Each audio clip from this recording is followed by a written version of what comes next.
าเราพบกันแต่เวรกรรมเคยทำติดตามไม่คลายอโหสิกรรมขอขมากรรมยังไม่สายรู้ละอายบาปกรรมสร้างทำความดีทานศีลภาวนาพาใจสงบทำให้ลดโลภโกรธหลงใจคงสุขีทำจิตบริสุทธิ์ผ่องใสไม่มีราคีละชั่วทำความดีมั่นคงในศีลธรรม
คงสุขี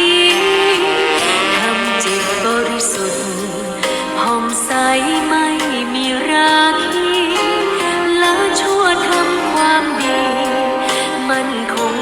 ในศีลธรรมทำจิตบริสุทธิ์ผ่องใสไม่มีราคีละชั่วทำความดีมั่นคงในศีล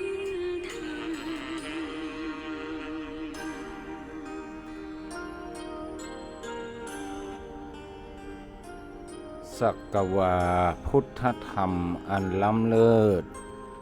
สุดประเสริฐสร้างสุขทุกแห่งหนเหมือนทานทิพย์แสงโสมพยมบนให้มวลชนดื่มด่ำบำรุงใจจิตที่ร้อนเพราะเหตุกิเลสหนา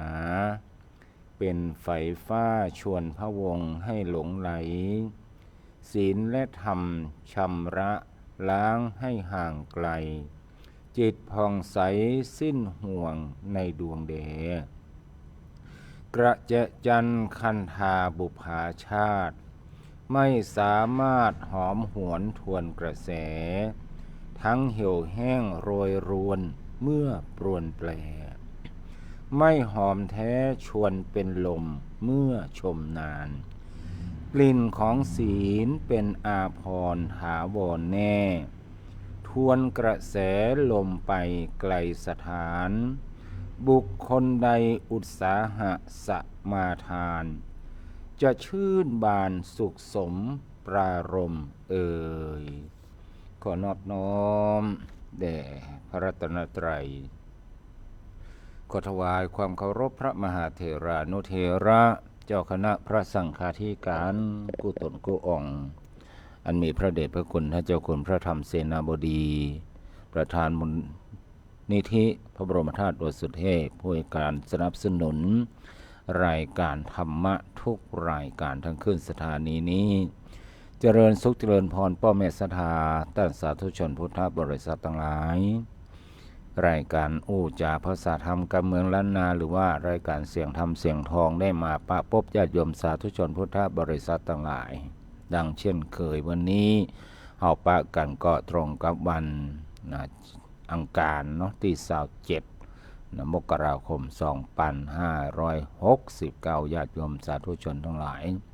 ปะพบญาติโยมก็จะได้นำสิ่งที่ดีมีประโยชน์ฝาก ให้กับญาติโยมทั้งหลายเป็นข้อคิดสะกิดใจนอกจากนั้นการจัดรายการนี้ก็เพื่อเป็นกู้เป็นเกมก็ญาติโยมทั้งหลายที่ทำการทำงานใครมีหน้าที่ทำการทำงานอะไรอย่างก็แยกกันไปเนาะหน้าที่ก็คือธรรมะธรรมะก็คือหน้าที่ถ้าหากเราทำหน้าที่ให้ดีก็ชื่อว่าเราปฏิบัติธรรมะแล้วญาติโยมสาธุชนทั้งหลายเพราะฉะนั้น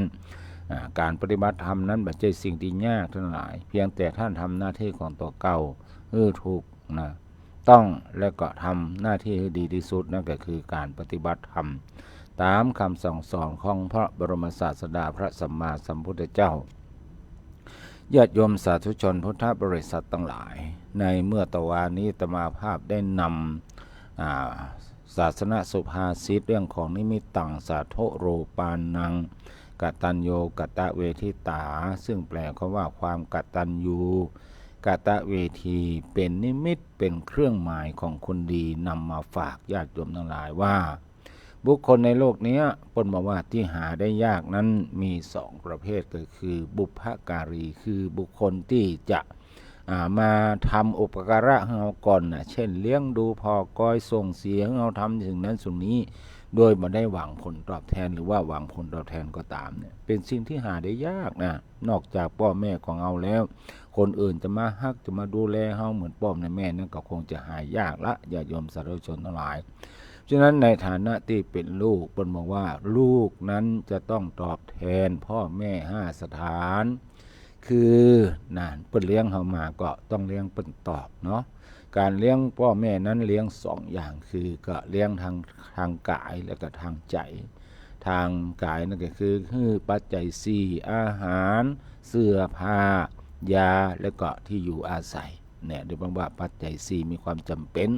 ต่อทุกคนอาหารเสื้อผ้าเนาะเสื้อผ้าเครื่องแต่งกายต่างๆพอก้อยว่าเสื้อผ้าพ่อแม่ของเฮานั้นเป็นในห้องมันเก่ามันปุดมันรู้หรือว่ามันบัดถูกกับการกับงานที่เปิ้นไปกาใส่แล้วบอกเปิงเปิ้นจะตำนิติเตียนมาถึงลูกเต้าเหล่าลานกาเฮาก็หาซื้อใหม่เปิ้นเนาะคือมันสมน้ำสมเนื้อมันเหมาะหน่อยอีกแล้วก็อันเนี้ยเลี้ยงด้วยเสื้อผ้าเนาะแล้วก็ยาเมื่อเป็นเจ็บป่วยเจ็บไข้ได้ป่วยเขาต้องดูแลพอคอยรักษาเวลาเราอาจจะมีบางครั้งบางคราวท่านหลายเช่นว่าเขายังหนุ่มเงี้ยนะพ่อแม่ก็แทบมาสบายเหี้ยเนี่ยเปิ้นก็มีการมีงานนัดเปื้อนนัดฝูงไปแล้วเนี่ยโอ้จะเนี่ยจะใดเนี่ยใจนึงก็บอกว่าคือใจมาแค่แอวหรอพอมานัดกับคนนั้นคนนี้ไปแล้วแม่ขอเนอะป้อนเนอะขออย่างเนอะอดเอาเนอะลูกจะไปเอวสักคำเนอะนะอันนี้ก็มันต้องใจแข็งญาติโยมสาธุชนทั้งหลายเวลาพ่อแม่มาสบายเนี่ยก็นึกถึงตัวเก่าเมื่อเขาเป็นละอ่อนเนี่ยท่านหลายพ่อแม่เนี่ยโดยเฉพาะแม่เนี่ยอดทนต่อเฮานักหนาปาป้านมาเรื่องบอกว่าจะเป็นเรื่องของการอดทนในเรื่องของการกินจะกินไอ้ยังก็กลัวลูกจะได้รับการกระทบกระเทือนจะลุต้องมันจะติดมากับน้ำนมอย่างเป็นต้นแม่ก็มีความอดทนทุกสิ่งทุกอย่างท่านหลายยอมเสียสละมาได้ไปแอวไปแหวงเตี้ยไหนเลี้ยงดูจนเติบใหญ่ขึ้นมาเนี่ยนั่นเราก็ต้องนึกถึงบุญคุณของพ่อของแม่เราจะต้องให้ความสำคัญยิ่งกว่าการเราที่เราจะได้ไปแอวงั้นแอวนี้เพราะว่าพ่อแม่ของเรานั้นมันมีเพียงคนเดียวอย่างละคนต่ออันของแต้มีแต่มีอย่างละคนคือพ่อแต้แม่แต้ถ้ามันสูญเสียไปเห็นแล้วก็จะไปเสาะมาสร้างอย่างเก่าอย่างเดิมมันก็บ่มีแล้วนั่นก็ดูแลเพศที่มีค่าที่สุดในชีวิตของเราให้ดีที่สุดโดยการที่เปิ้นเลี้ยงเรามาก็ต้องเลี้ยงท่านตอบช่วยทำการทำงานเปิ้นเมื่อเปิ้นเฒ่าแก่มาแล้วเราก็แบ่งเบาภาระให้เปิ้นได้พักได้พรเนาะต้องให้เปิ้นเนี่ยการเนี่ยงานถ้าเปิ้นจะเนี่ยก็เนี่ยตามเล็กๆน้อยๆพรวนดินกาปลูกต้นไม้กากวาดบ้านอย่างเล็กๆน้อยๆตามที่เปิ้นอยากจะทำเปิ้นจะได้ออกกำลังกายไปในตัวอันนี้ ประการที่3ดำรงวงศ์สกุลก็คือรักษาสกุลรักษาชื่อเสียงรักษานามสกุลบางเฮือมันรู้มันเสียบดีไปคบเปื้อนที่บดีไปทำสิ่งที่ผิดกฎหมายผิดศีลธรรมวัฒนธรรมประเพณีก็เกิดความเสียหายเสียชื่อเสียงแก่วงตระกูลต่อไปก็ทำตนให้เป็นผู้รับทรัพย์มรดกต่าง คือทำตัวทำตนเป็นคนที่น่าไว้ใจพ่อแม่สบายใจที่ว่าหิหาเอามรดกเอาไว้ให้ลูกเต้าเหล่าหลานเอาไว้สืบทอดถ้าหากว่าลูกเต้าเหล่าหลานทำตัวเป็นคนที่บดีคบเปื้อนที่บดีติดเสี่ยงสิบติดทั้งหลายกาเล่นการพนันกาเนี่ยมันพอไปในอนาคตเนี่ยมันมืดมนทรัพย์สมบัติทั้งหลายที่หิหามาได้นะสมมติว่ามีลูกคนเดียวนี่นะโอ้ลูกตนเนี่ยมันจะต้องเอาไปของเขาเนี่ยไปขายหมดพ่อแม่ก็บ่สบายใจทั้งหลายถึงเรื่องการขายเนาะเอาทรัพย์สมบัติของพ่อของแม่ไปขายเนี่ยแต่ว่าอาตมาภาพได้พอที่ YouTube นะบ้านเฮานี่แหละทางใต้นี่แหละบ่ได้บอกว่าอำเภออย่างจริงๆแล้วเพิ่นบอกบ่ละบอกแค่ชื่อแค่เสียงแต่ว่าอาตมาภาพคงมาบอกให้ท่านหลายได้พอเอาคนเดียวว่าแม่อุ้ยคนนึงเพื่ออายุ80ปลายแล้วญาติโยมสาธุชนทั้งหลายนะเพิ่นก็มาที่ดินของอำเภอนึงนั่งร้องห่มร้องไห้ทั้งหลายนะให้หยังก็มี YouTube ท่านหนึ่งไปถามเจ้าหน้าที่ก็บอกว่าแม่อุ้ยคนเนี้ยนะแต่ก่อนเปิ้นมีตางตอนนี้ตางนั้นน่ะมันตกเป็นของคนอื่นเห็นแล้วโหเนี่ยอย่างเนาะเนี่ยอย่างต้องเป็นตกเป็นของคนอื่นเพราะว่าลูกของเปิ้นเนี่ยเอาที่ดินเนี่ยไปขายให้คนอื่นแล้วนะแม่อุ้ยนี่ก็ให้เนี่ยใครได้ไปคืนมานี่อย่างต้องเอาที่ดินไปขายก็ยังไปบอกให้ลูกมันเอาคืนมาแหละไปซื้อเอาคืนมาแหละเนี่ยซื้อไปได้แล้วเจ้านี่อย่างลูกเปิ้นตายไปหมดแล้วดอกแม่อุ้ยอายุ80ปลายลูกของเปิ้นเนี่ยคนที่ขายที่ดินนั้นปรากฏว่าตายไปแล้วญาติโยมสาธุชนทั้งหลายแม่อุ้ยก็ให้น่าอินดูขนาดเนี่ยถ้ามันตกกับญาติโยมทั้งหลายจะเป็นจะได้นะก็ต้องระมัดระวังนะเรื่องที่ดินเรื่องใบที่ดินนั่นนะการสร้างสอนลูกเนี่ยเป็นสิ่งสำคัญถ้าลูกเป็นคนดีเนี่ยคงจะไม่ยะบะทำนะในสิ่งอย่างเนี้ยนะตัวอย่างอย่างเนี้ยเฮาปนอีแม่ถึงกินบ่ได้นอนบ่หลับตั้งนี้ไปทำให้หรอกแม่อุ้ยคงจะมามีความสุขเป็นตุกก็ต้องมีคนหน่วยงานต่างๆช่วยกันไปปลอบอกปลอบใจนะแม่อุ้ยนะว่าแม่อุ้ยว่าอยากจะได้ตีคืนคือแม่อุ้ยซื้อสัก100,000แม่อุ้ยก็จะซื้อก็หมายความว่าแม่อุ้ยคงจะหอมตังไว้ตลอดชีวิตเนี่ยก็คงมีสัก100,000นั่นนะประมาณนั้นนะญาติโยมสาธุชนทั้งหลายนี่ก็เป็นตัวอย่างที่ให้คนเฒ่าคนแก่ได้ระมัดระวังเรื่องของตี้หรือว่าใบได้ตีบ้านตีจองนส3อย่างเหล่านี้นะก็เก็บเพื่อดีนะถ้าหากว่าลูกของเฮานั้นเป็นคนที่คบเปื้อนดีหรือว่าติดการพนันก็ย่อมจะทำในสิ่งที่เราคาดบ่ถึงได้อันนี้ก็ฝากไว้เป็นเบื้องต้นนะญาติโยมสาธุชนพุทธบริษัททั้งหลายในวันนี้นั้นอาตมาภาพก็จะเอาเรื่องจริงๆเคยเสนอไปครั้งหนึ่งละแต่ว่าวันนี้มาทบทวนกันแหมเรื่องของเจ้ากรรมนายเวรนั่นแหละญาติโยมสาธุชนทั้งหลายเพราะว่าอย่างเวลา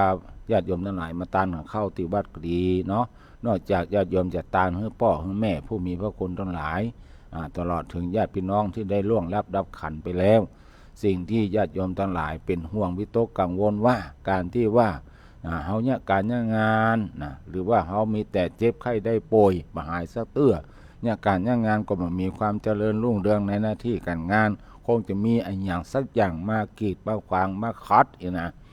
มาเป็นอุปสรรคจึงเข้าใจว่ามันเป็นเรื่องของเจ้ากรรมนายเวรที่จะคอยมาเป็นอุปสรรคขวางกั้นนั้นเจ้ากรรมนายเวรคือไผญาติโยมสาธุชนทั้งหลาย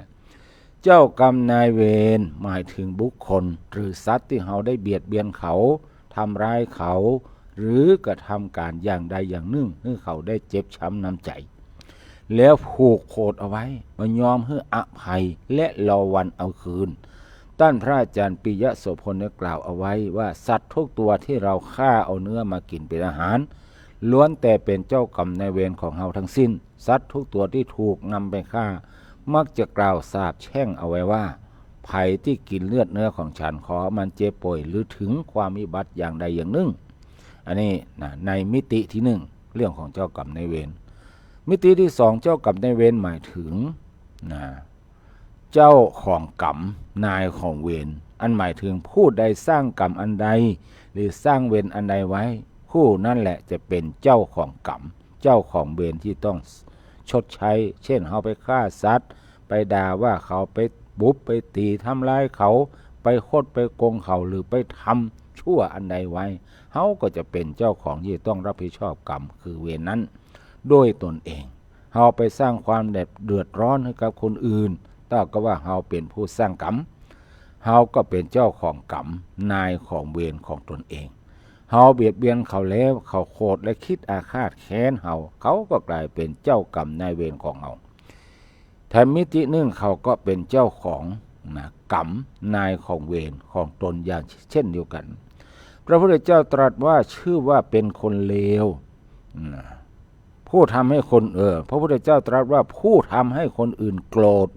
ชื่อว่าเป็นคนเลวแต่ผู้ที่โกรธต่อผู้ที่ทำให้โกรธเป็นคนเลวกว่าเพราะว่าการโกรธต่อผู้อื่นนะทำให้โกรธนั้นเป็นการต่อเชื้อ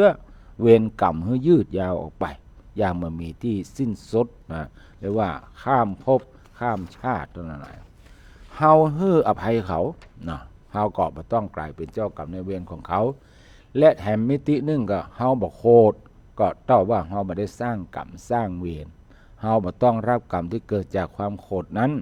ในฐานะที่เป็นผู้สร้างกรรมสร้างเวรเองและต้องรับผลกรรมเองตามพุทธดำรัสว่าสัตว์โลกย่อมเป็นไปตามกรรมจงเอาชนะเจ้ากรรมนายเวรด้วยการขอขมาและก็ยอมรับผิดคือบ่โกรธตอบจงเอาชนะเจ้ากรรมนายเวรมิติที่สองก็คือด้วยการเว้นจากการทำบ่ดีทั้งกายวาจาและใจและด้วยการให้อภัยบ่ผูกโกรธต่อผู้ที่ทำให้เฮาโกรธทีนี้เมื่อเฮาไหนๆมันก็ผิดกับพลาดไปแล้วท่านหลายก็มีคำขอขมาโทษเจ้ากรรมนายเวรคำขอขมาเพิ่นบอกว่าพุทโธสาธุธัมโมสาธุสังโฆสาธุพุทโธอโหสิธัมโมอโหสิสังโฆอโหสิสาธุสาธุอันว่าบาปทางกายทั้งปวงทั้งหลายทั้งปวงอันว่าบาปทางวาจาทั้งหลายทั้งปวงอันว่าบาปทางใจทั้งหลายทั้งปวงที่ข้าพเจ้านี้ได้เคยประพฤติผิดล่วงเกินก่อกรรมทำไม่ดีไว้ต่อเจ้ากรรมนายเวรต่อเจ้าหนี้เจ้าทรัพย์ทุกรูปทุกนามที่เคยทำให้ท่านเกิดความทุกข์เกิดความเสียหายเกิดความเจ็บช้ำน้ำใจเกินจะให้อภัยกันได้และที่เคยได้หยิบได้ยืมได้ขอวัตถุสิ่งของทองของมีค่าและไม่นำพาชำระชดใช้ให้คืนทำเป็นลืมทำเป็นหลงไม่ตรงตามสัญญาอีกทั้งเคยทำประหนึ่งว่าของนั้นเป็นสมบัติของตนเป็นผลให้มีกรรมติดตัวเป็นเหตุให้ทำมาหากินไม่ขึ้นมีหนี้มีสินทรัพย์สินสูญหายถูกคดโกงหลอกลวงถูกลักขโมยในปัจจุบันชาตินี้ที่เป็นบาปที่เป็นกรรมที่ผิดศีลผิดธรรมผิดระเบียบวินัยผิดสัจจะผิดสัญญาที่เกิดขึ้นแล้วโดยอำนาจของกิเลสตัณหาคือราคะโทสะโมหะที่มาสิงจิตพาให้ข้าพเจ้านี้คิดผิดทำผิดพูดผิดหลงผิดทั้งเจตนาก็ตามไม่ได้เจตนาก็ตามทั้งที่รู้เท่าถึงการก็ตามไม่รู้เท่าถึงการก็ตามนับตั้งแต่อดีตชาติที่ผ่านมาและในปัจจุบันชาติบัดนี้ข้าพเจ้าได้มีจิตสำนึกผิดแล้วต่อบาปเวรบาปกรรมทั้งหลายทั้งปวงเหล่านั้นข้าพเจ้าขอน้อมกายวาจาใจและบุญกุศลน้อยใหญ่เป็นเครื่องขอขมาลาโทษต่อท่านทั้งหลายขอท่านทั้งหลายจงได้เมตตาอโหสิกรรมอโหสิกรรมอโหสิกรรมให้แก่ข้าพเจ้าเพื่อความไม่ประมาทเพื่อความบริสุทธิ์เพื่อความเจริญรุ่งเรืองทั้งโลกทางโลกทางธรรมเพื่อมรรคผลนิพพานในปัจจุบันนี้ด้วยเถิดแล้วก็กราบขอขมาโทษ3 ครั้งหากมีคนผูกใจเจ็บว่าในอนาคตมีโอกาสเมื่อใดขอแก้แค้นผู้ที่เบียดเบียนเฮาหรือผูกใจต่อหาว่าขอให้ได้ทำร้ายคืนผู้ที่มีจิตแค้นผูกใจเจ็บว่าจะต้องล้างแค้นนั่นแหละเรียกว่าเจ้ากรรมนายเวรแต่ทุกวันนี้และคำนี้ใจกับ ใจจนพล่ำเพื่อแล้วมองกันว่าน่ากลัวมองในแง่ที่น่ากลัวลึกลับหรือบางคนก็เป็นมองเป็นเรื่องของความเหลวไหลสมมุติเอาแค่วันดีคืนดีเรานึกครื้มใจม่วนขึ้นมาอยากแกล้งเพื่อนในห้องเรียนตบหัวเปื้อนเอาสมมุติโน้ตเปื้อนไปซ่อนห้องเพื่อได้ให้ความเดือดร้อนผูกใจเจ็บนั่นแหละเรื่องของเจ้ากรรมนายเวรเกิดขึ้นแล้วเฮาได้ทั้งกรรมได้กรรมคือไปซ่อนสมมุติโน้ตเปื้อนตบหัวเปื้อนเฮาได้เวรมาด้วยคือเปื้อนผูกใจเจ็บ ถึงแม้ว่ากรณีเปื้อนจะโหสิกรรมเพื่อภัยคือบ่โคตรบ่ผูกใจเจ็บแต่ถ้าว่าเฮาต้องรับใจผลของกรรมที่เฮาทำไปแล้วณจุดนั้นได้กรรมแต่บ่ได้เวรแต่กรณีบางรายที่มันบ่ยอมอโหสิกรรมคือผูกใจเจ็บเราจึงได้ทั้งเวรทั้งกรรมบางทีมีโอกาสก็แกล้งกันคืนพ้องมีอคติต่อกันพ้องต่างคนต่างสร้างกรรมต่อกันพอตายไปบางทีคนนึงไปเกิดเป็นคนแถมรอบนึงแถมคนบ่ได้เกิดเป็นคนแต่ไปอยู่ในภพของโอปาติกะพ้องบางทีเป็นโอปาติกะมีฤทธิ์เช่นเป็นเทวดาจิตที่ยังมีความอาฆาตต่อกันยังบ่ได้ให้อภัยต่อกันจึงมีการโตยไปแก้แค้นตามไปเอาคืนอยู่ตลอดจึงเกิดความวุ่นวายเจ้ากรรมนายเวรของทุกๆคนจึงมีได้ทุกภพว่าจะเป็นพรหมเทวดานางฟ้าสัมภเวสีอสุรกายพญานาคสัตว์เดรัจฉานหรือแม้แต่มนุษย์ด้วยกันเองแล้วแต่ภพภูมิและบ่วงกรรมที่หมุนเวียนไปบางวาระกรรมมาสนองสองดวงจิตโคจรกันมาถึงวาระบางคนแค่เฮาปะหน้ากันครั้งแรกก็รู้สึกว่าจังนะเวลาว่าบัดถูกชะตารำคาญเนี่ยบางทีไปงานปล่อยพอหน้าคิดพอหน้าฮะอย่างบ้านใส่กันละตีกันเนี่ยอย่างมันพอหน้าผมครับเนี่ยเรียกว่ามันเป็นเจ้ากรรมนายเวรกันมาจากปางไหนกับมัวเจ้ากรรมนายเวรนั่นแหละจิตใต้สำนึกมันเคยอาฆาตบดีต่อกันมาก่อนเป็นเจ้ากรรมนายเวรหรือบางคนเคยเกื้อกูลกันมาก่อนในอดีตชาติพอปะกันทำครั้งแรกก็ถูกชะตาเลยก็มีเวลาเราทำบุญทุกครั้งจิตควรอุทิศส่วนบุญกุศลให้เขาตัวจะได้อโหสิกรรมต่อกันชีวิตจะได้เบาลงไปบ่มีอุปสรรคท่านทั้งหลายเวลาตานกันเข้าทุกครั้งทำสังฆทานทุกครั้งท่านหลายนอกจากที่ตานให้คนนั้นคนนี้ญาติพี่น้องของเราแล้วก็อย่าลืมตานให้เทพบุตรเทวดาเจ้ากรรมในเวรตัวบุญกุศลมันก็จะแผ่ไปขยายไป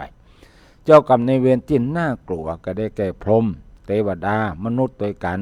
เพราะเขามีฤทธิ์มีผลให้คนให้โทษเราได้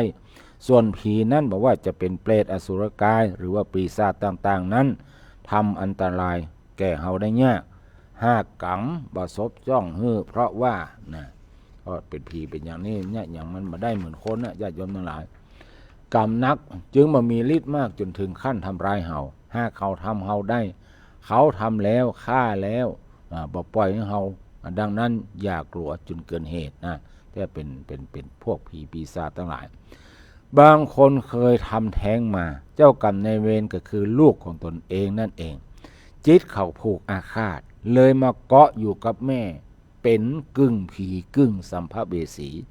พอเกาะอยู่บ่มีอันยังกินเขาก็อาศัยกายทิพย์ในร่างโอปาติกะที่แทรกเกาะตามกายหยาบของเฮาดูดกินน้ำเลือดน้ำหนองในกายของเฮาพอกินในจุดนั้นไปเหมือนก็ให้เกิดการเป็นมะเร็งเป็นเนื้องอกผิดปกติพ่องก็เกยฆ่าสัตว์มาจิตวิญญาณมันก็เกาะในคนที่ฆ่าสัตว์ก็เป็นมะเร็งจนกว่าจะหูแล้วฉลาดทำบุญอิทิสะส่วนมงคลส่วนเมื่อเขาอภัยโรคภัยที่เกิดจากเจ้ากรรมในเวรเบียดเบียนนั้นก็จะหายเป็นปลิดทิ้งเลยเคยปะมาหลายรายทำบุญถูกจุดอุทิศะให้เขาตามที่เขาต้องการแล้วก็เรียกร้องมาทำครั้งเดียวปอเลยโลกกรรมจุดนั้นก็หายเลยคนเฮาเกิดมาล้วนมีกรรมด้วยกันทั้งสิ้นทั้งหลายเปิ้นบอกว่าให้มันทำบุญโดยการให้ทานรักษาศีลภาวนาแล้วได้สะให้เขาบ่อยๆแล้วจะดีเอง บางทีคนสะเดาะทำบ่ได้แต่มาหลอกให้เราเสียเงินเสียทองก็มีนะอันนี้ก็มีอยู่ท่านหลายดังนั้นก็ทำบุญก็เลือกทำตัวเนอะมูลเหตุทีนี้ก็มาถึงเจ้ากรรมนายเวรของพระพุทธเจ้าท่านหลายขณะพระพุทธเจ้าผู้บำเพ็ญบารมี4อาสงไขยไปแสนมหากัปเปิ้ลยังมีเจ้ากรรมนายเวรตัวอย่างที่สำคัญที่สุดในเรื่องของเจ้ากรรมนายเวรนี้ก็คือเรื่องราวของพระสัมมาสัมพุทธเจ้าองค์ปัจจุบันของเรา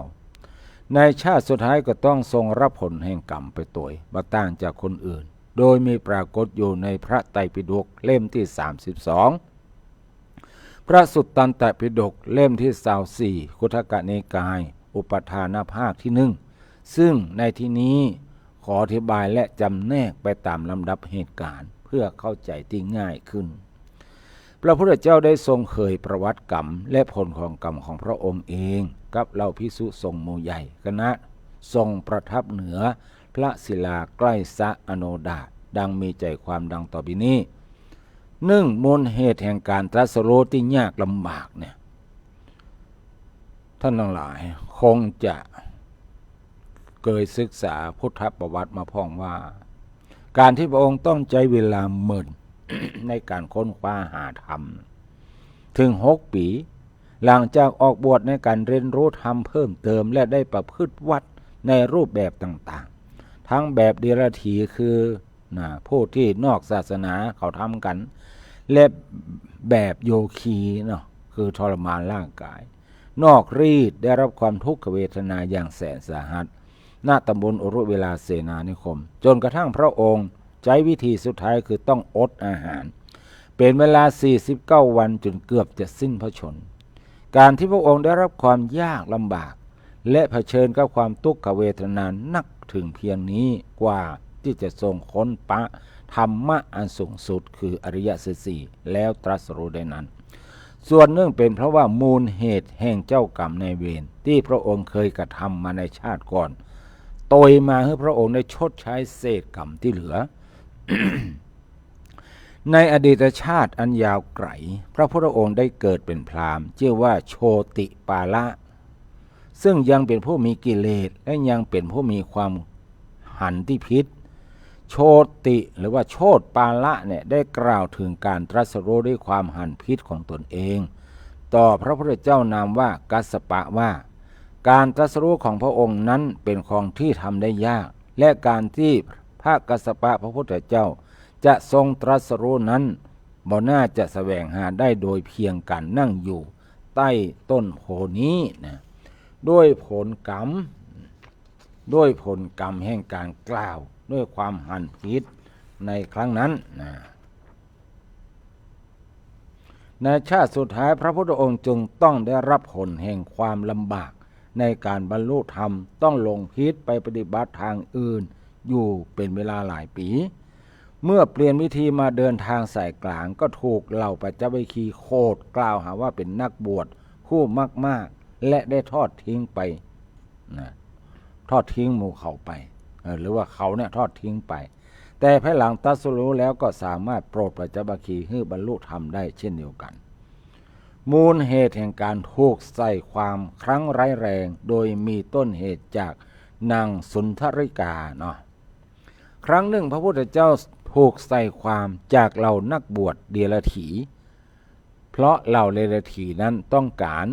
ให้เกิดความเสื่อมแก่พระพุทธองค์และเหล่าสาวกแถม500 รูปที่พำนักอยู่ในวัดเชตวันมหาวิหารโดยมีจุดมุ่งหมายเพื่อทำลายพระพุทธศาสนาและหวังจะให้เจ้าบ้านปิกมานับถือในลัทธิเดิมของตนพ่อแม่ศรัทธาโอ้ถึงเรื่องการที่มีเหล่า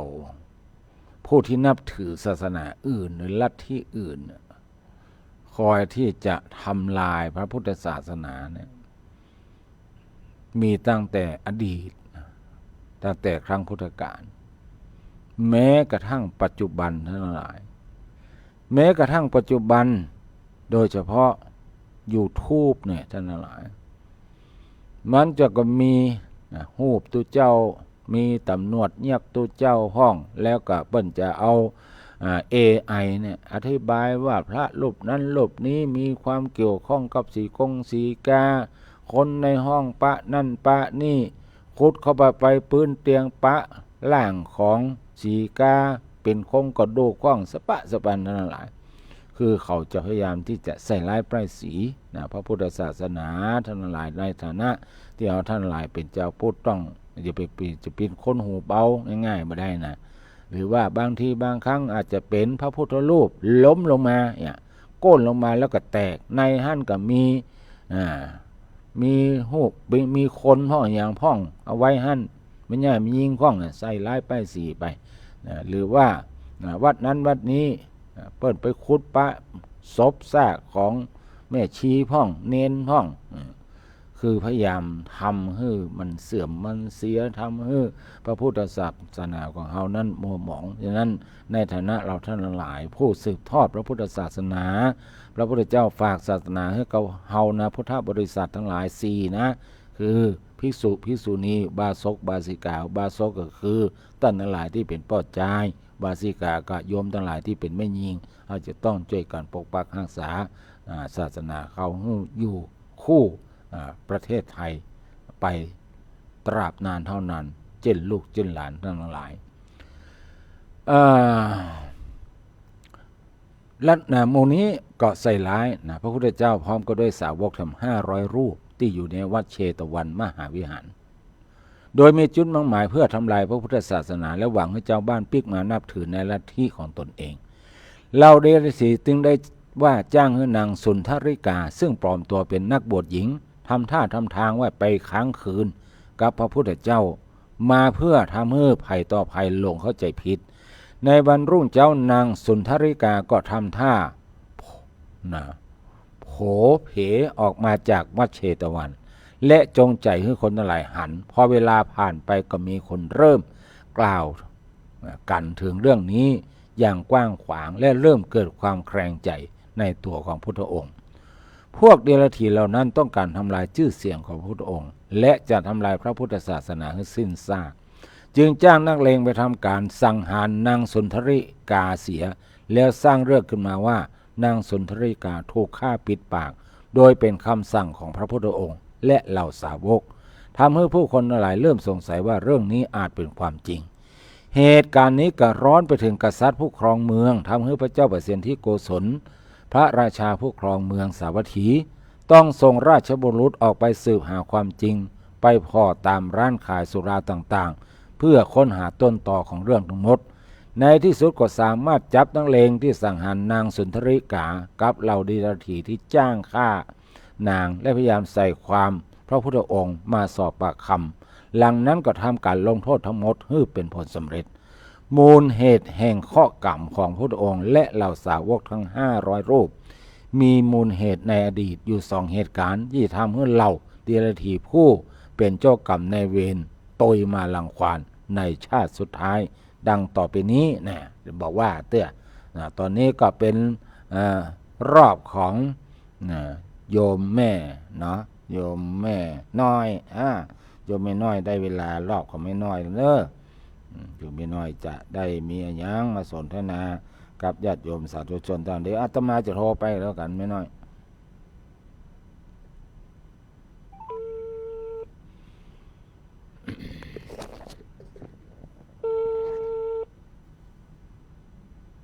นั่งพร้อมเลยนะ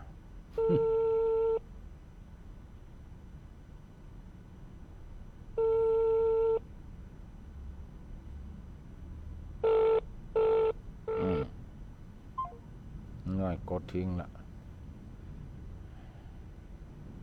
ง่ายพร้อมหรือยังถ้าพร้อมก็โทรมากันแล้วกันเนาะ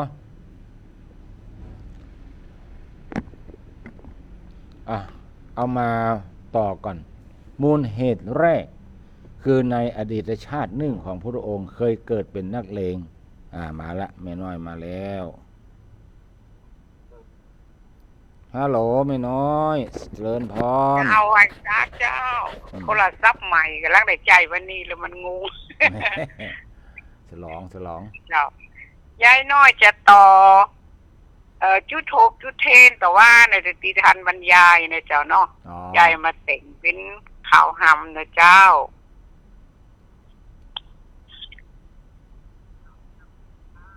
ได้ยินก็เจ้า ได้ยินกะว่ามาเลย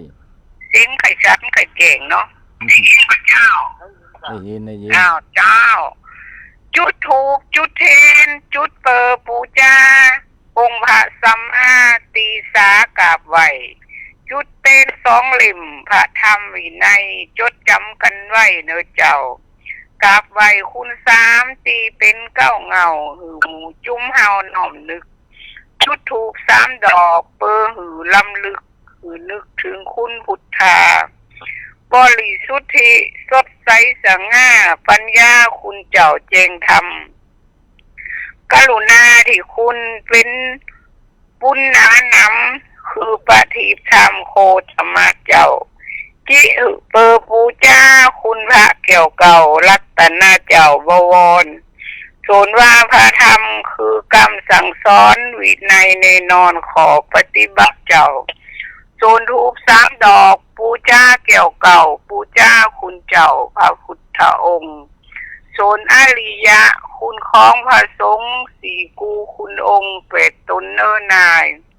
ปูจ้าพระสงฆ์ก็เป็นดอกไม้ปูจ้ากับใบสีดอกเลนามีโซดาเจ้าสักกิทาคาและอานาคาอรหันตะถึงวันสำคัญจักไปเลยละถึงวันมาฆะตีสามมีนาถ้าหากตามหลักพุทธศาสนามีสายาลักกาพระเจ้าอยู่โหปอจายคำนับยิงทอนสายโบพระเจ้าอยู่โหและราชินีถ้าหากงานใหญ่โอกาสบ่มีก็เพราะศักดิ์ศรีของเฮาต่ำต้อยหอมกินหอมตาลหอมตีละลอยปนานปนหน่อยหือนั่งไกลๆเพิ่นจะขอเจิญผู้รักผู้ใหญ่เทก็เสียได้บ่หันเข้าหลบอยู่เห็นดินไทยก็โคนน้อมนบก็โกนเคารพสายาหลักเจ้าถ้าหากเจ้ายายจักเป็นเก้าเงาถ้าหากเจ้ายายจักเป็นแบบเบาถอนสายโบเจ้าหือขอเลยนาคนตีบ่ฮู้ก็คงสังกามาเปกเต้นามาย่อหุกเขาโดยอนุรักษ์ข้าวห้ำบ่เก่ามดลุนยายเจ้าเขาบ่ต่อนาสมัยบเดียวสังคมกลุ่มนาก็ละตุมลากันไปเนื้อเจ้าข้าวห้ำล้านนาเป็นของบ่เก่าแถมหน่อยก็เจ้าบ่มีเนื้อนายโพสมองฝ่อเนปอตั้งหลายคิดขาดอันใดอภัยยายเจ้าเจ้า เจ้าเรียบร้อย ทำกำยองเนาะ จ้าย ยายสละไว้ก่อนนะเจ้าความจริงยายเค้นไว้ถึง100ปลายก่อนนะเจ้า เจ้าย ายจะเอาธรรมะวันละบทนะเจ้าจะได้เป็นบุญบารมีกับตัวยายนะเจ้า เจ้า ผู้ที่ทำพิธีมาฆบูชาเป็นครั้งแรกก็คือพระจอมเกล้าเจ้าอยู่หัวรัชกาลที่4มีพระสงฆ์อยู่30รูปที่วัดพระศรีศาสดารามจิเต้น 1,250 เล่มในพ.ศ. 2394เจ้าไหว้สาเจ้า สาธุสาธุโยมแม่น้อยเนาะอายุ79แล้วเนาะแม่เนาะแม่อายุ79แล้วนะเนี่ยพ่อเนี่ยสติปัญญาดีสามารถแต่งกาบแต่งกรแต่งข้าวเอาท่านทั้งหลายเนี่ยดังนั้นการที่เฮามีอายุนักท่านทั้งหลายผู้รู้ทั้งหลายหรือว่าหมอคุณหมอทั้งหลายเพิ่นแนะนำว่าเฮาเนี่ย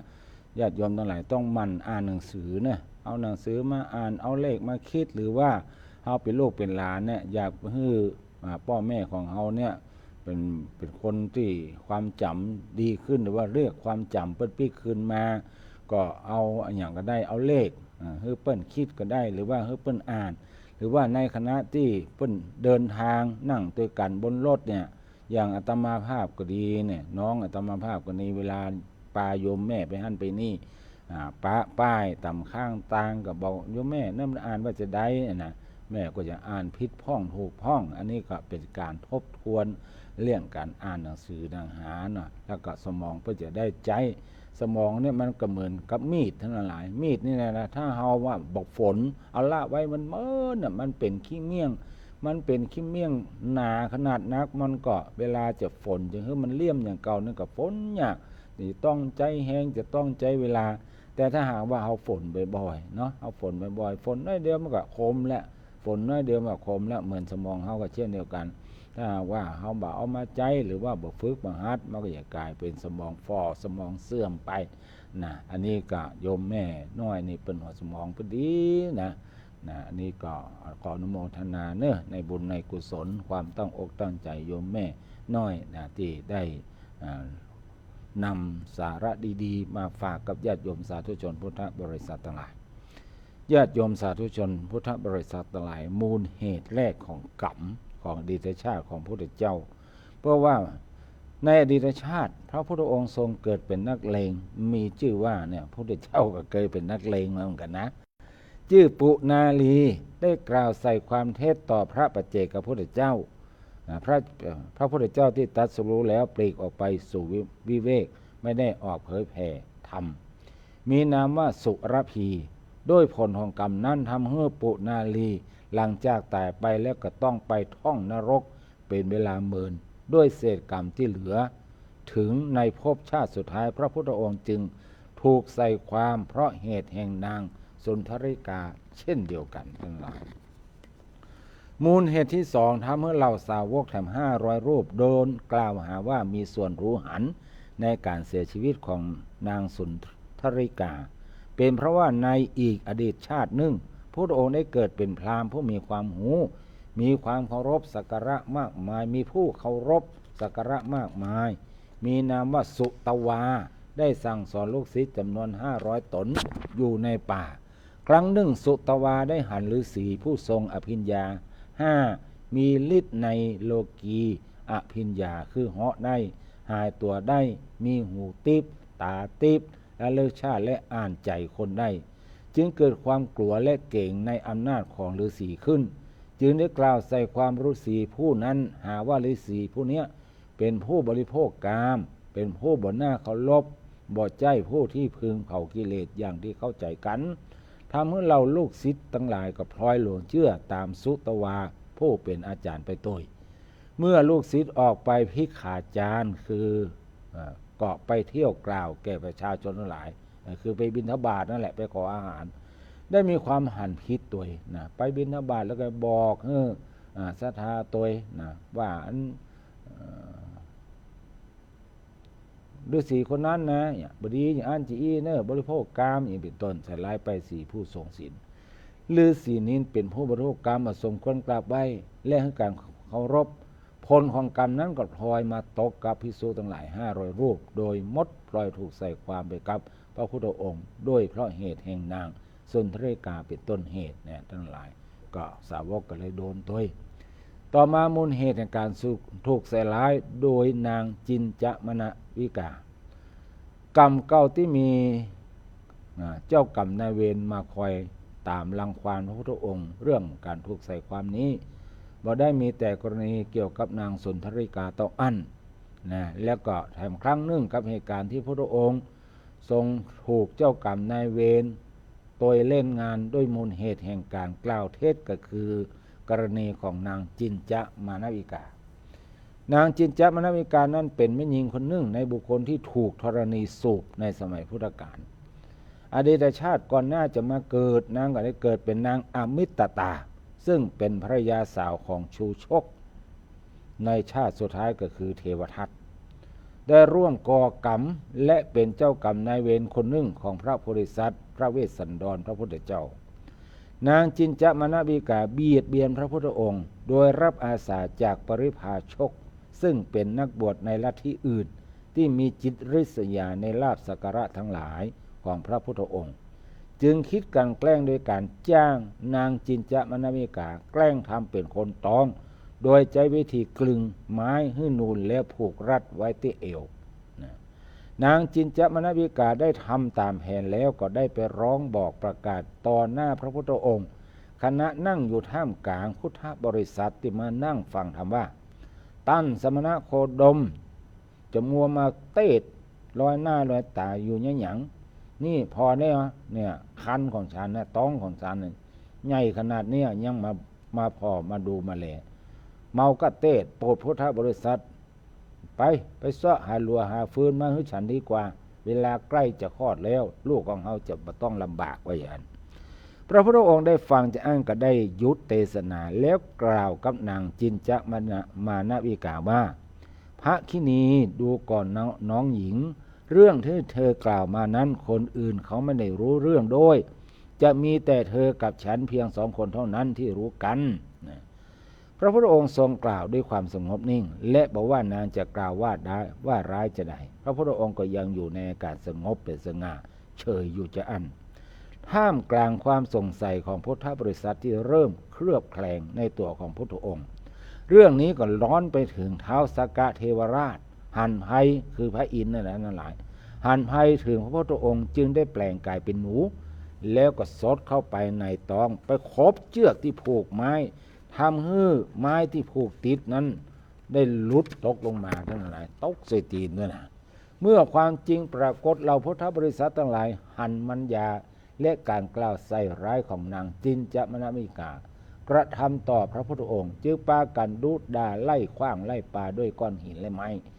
นางจินจมนวิกาได้ล่นหนีตายลบเหล่าฝูงชนพอพ้นจากประตูวัด